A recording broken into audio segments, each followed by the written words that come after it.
Hello, friends, and welcome to Sleep Tight Stories. Our story today is about a duck who wants to become a ballerina. Daphne was getting older and was allowed to choose which activity she wanted to do this time. She knew what she would choose. The day finally came to go and register, and when she arrived in the kitchen in her tutu, her mother and brother didn't think dance was the best choice for her. The duck who wanted to be a ballerina. Today was going to be the best day ever. It was the day that Daphne got to choose what extra activity she wanted to do. She was getting older, 6 3/4, and she could finally choose what she wanted. Until now, she had taken piano classes, painting, soccer, swimming, and a class where she got to make things. Her parents wanted her to try everything, but left out one thing. "Daphne, don't waddle too much. We have to go to the community center soon to register for new after-school activities," her mother said from the kitchen. "I know, Mom. I'm just finishing stuff," Daphne replied as she looked through her trunk. Daphne loved spending time in her room. It was her very own place where she could explore all of her interests. She hung all her paintings on her walls, canvases splashed with wild colors and abstract scenes. One corner of the room was dedicated to her love of reading. A small wooden bookshelf she painted white with delicate flowers held all kinds of books. There were fairy tales, adventure, science, and history books. Here, Daphne would curl up on her comfy beanbag and get lost in the pages of her latest book, often traveling to distant lands and times. Beside the window stood her painting easel. Tubes of paint, jars of brushes, and palettes dotted with a rainbow of dried paint surrounded the easel. The window offered a view of the garden she and her mother planted, which often inspired her art. But the most magical part of her room was the large, old trunk that sat at the foot of her bed. She was rummaging through it right now, trying to find something in particular to wear before she left. Inside the trunk was a world of costumes.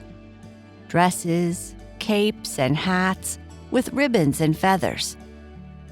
Her grandmother had filled it with these costumes, believing that they would be a way for Daphne to explore new worlds, imagine and discover interests she never knew she had. Her grandmother was the best. Often when she came over for a visit, they would dress in costumes and act out a play.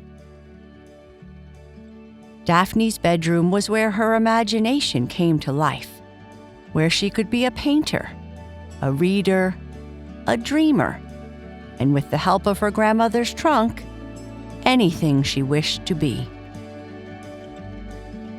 Today, like most days recently, she wanted to be a ballet dancer. Her heart was set from the moment Daphne first saw a ballet performance on TV. She was mesmerized by the graceful dancers twirling and leaping across the stage, their tutus fluttering like delicate wings. Since then, she had been wearing her tutu and trying to twirl around gracefully in her room. After putting on her dress, Daphne walked into the kitchen and announced, as she twirled in a pirouette, "I'm ready to go, Mom." "Oh dear, you are wearing your pink tutu. I thought you had outgrown that," her mother sighed. "You look strange," her stinky brother said with a laugh. "Don't you know that ducks can't do ballet? You have webbed feet. Why don't you do something else?" her brother said. He spent most of his time swimming, dabbling in the waters, and waddling along the banks. Ducks don't usually try to do ballet, dear. That's why we have never signed you up for dance, her mother said with a look of concern. Well, I'm not just every other duck. I am me, and I would love to try, Daphne said as she did another pirouette. Yes, you are, her mother replied as she gave her a kiss on the forehead. When they arrived at the community center, there were long lineups for art, visual math, and sports of all kind. Medium lineups for music and building stuff. There was no lineup for ballet. In the town of Featherby, where she lived, a duck dreaming of ballet was a bit unusual. Ignoring her mother's sighs and her brother's teasing, Daphne walked up to the old swan who was the instructor for the class. Hello, young duck. My name is Madame Odette. Are you lost? No, I am not lost. I would like to sign up for ballet, please, Daphne said proudly. Well, I am happy to hear that. Just sign your name here, Madame Odette said as she pointed to a sign-up sheet. And show up for our first rehearsal in the studio this Monday after school.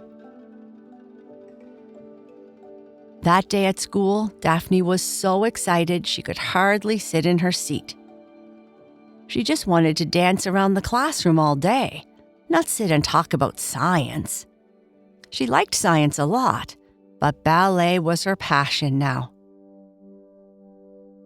When the school bell finally rang, signaling the end of school and the start of after-school activities, Daphne practically ran towards the dance studio, which caused more than one teacher to tell her to slow down before she ran into someone.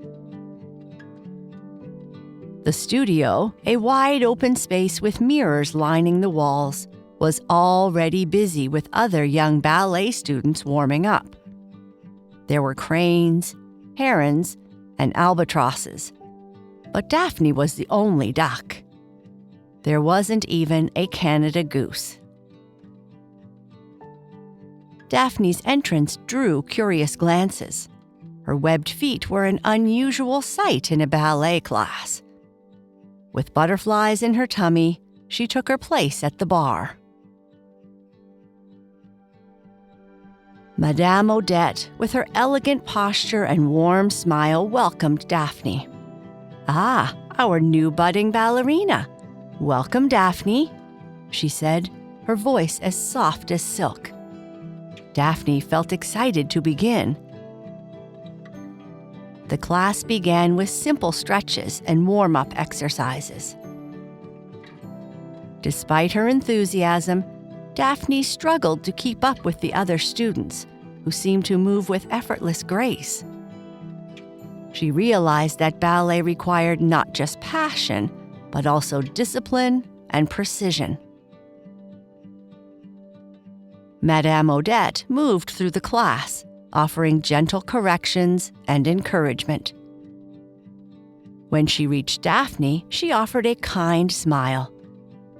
Ballet is like a beautiful story told by your body, she said. It takes time to learn the language. These words comforted Daphne, reminding her of her love for stories. As the lesson progressed, Daphne began to find her rhythm. Her initial awkwardness gave way to a growing sense of control and expression. She started to understand the flow of movements and the language of ballet that Madame Odette spoke of. After class, Madame Odette approached Daphne. I love your enthusiasm. Today we focused mostly on exercises and basic movements. I just know when we start more challenging movements, you will do just fine, she said, encouraging Daphne to keep practicing. Despite her brother teasing her whenever she practiced in her room and her parents' concern, Daphne loved ballet more than ever. The next class, Daphne lined up with the rest of the class at the bar. As the class began, Daphne tried to mirror the elegant positions demonstrated by the most experienced dancer, a crane named Eloise. The movements, though simple, proved challenging. Her webbed feet, perfect for paddling in the pond, didn't point and flex like the other dancers. She found herself wobbling, her balance thrown off by her unique feet. Madame Odette noticed Daphne's struggles. She approached Daphne, her movements as graceful as the swans she was named after. "Dance is about expressing yourself, Daphne," she said kindly, "and sometimes we must adapt the dance to suit our abilities." Encouraged, Daphne continued. But as the class progressed into more complex routines, she felt her spirits sink. Pirouettes with pointed toes seemed impossible. She watched her classmates glide and leap, their feet executing perfect ballet form, a form her own feet couldn't mimic. She then slowly realized that certain ballet movements might be beyond her reach. She remembered her mother's hesitation when she wanted to join ballet and her brother's teasing. Maybe he was right. After class, Daphne lingered. She was feeling sad and disappointed. Madame Odette joined her, her eyes soft with empathy. "Daphne, in ballet, as in life, we must embrace our strengths and work with our differences," she advised. "You have a unique grace and a joy for dance that shines through.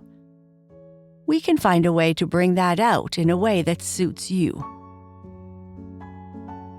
Walking home, Daphne was lost in thought. Her dream of becoming a ballerina, just like the ones she saw on TV, seemed to be slipping away. She loved to dance like she loved to paint, read, and dress up with Grandma, but maybe she was too different. Maybe ducks just can't do ballet. That evening after dinner, she shared her experiences with her mother. "Mom, I guess I was just being silly. Ducks can't dance," she said with a disappointed voice. "Daphne, I am so proud of you for following your interest and trying hard in ballet class. I have noticed all the practicing you have been doing in your room, even before you started class. Remember, it's not about being perfect. It's about expressing yourself and doing what you love to do. I'm sure other dancers have their own unique style and strengths, and so do you. But it's harder for me, Mom," Daphne said, still unconvinced she should continue. "I know it's not easy, especially when things don't go as planned, but that's all part of learning and growing. Think of all the great dancers out there. They all started somewhere and faced challenges, but they kept practicing, just like I know you will. You love to express yourself, Daphne, and I am sure you will be great with more practice. I'll be here for you every step of the way." Daphne waddled into dance class determined to try her best. She took her place at the bar, standing tall and proud, ready to dance in her own unique way. Madame Odette greeted her with a warm, encouraging smile. "Welcome back, Daphne. I have been thinking about some special dance moves just for you," she said kindly. That day's class was different. Madame Odette introduced new steps that played to Daphne's strengths. Movements that required less pointing of the toes and more swaying and flowing motions, much like the ripples of a pond. Daphne found herself moving more freely, her webbed feet gliding across the floor with ease.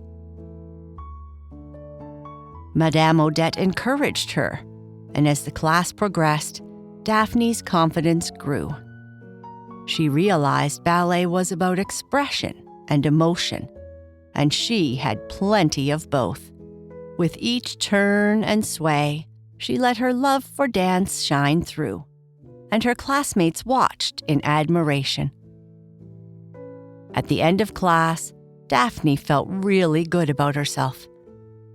She realized that being different was okay, and that she could still enjoy ballet in her own way. Being different was her strength. She thanked Madame Odette for helping her find moves that worked for her. Walking home, Daphne was happy and excited about ballet. She knew it might still be hard sometimes, but she was ready to keep trying and having fun. And that's the end of our story. Good night. Sleep tight.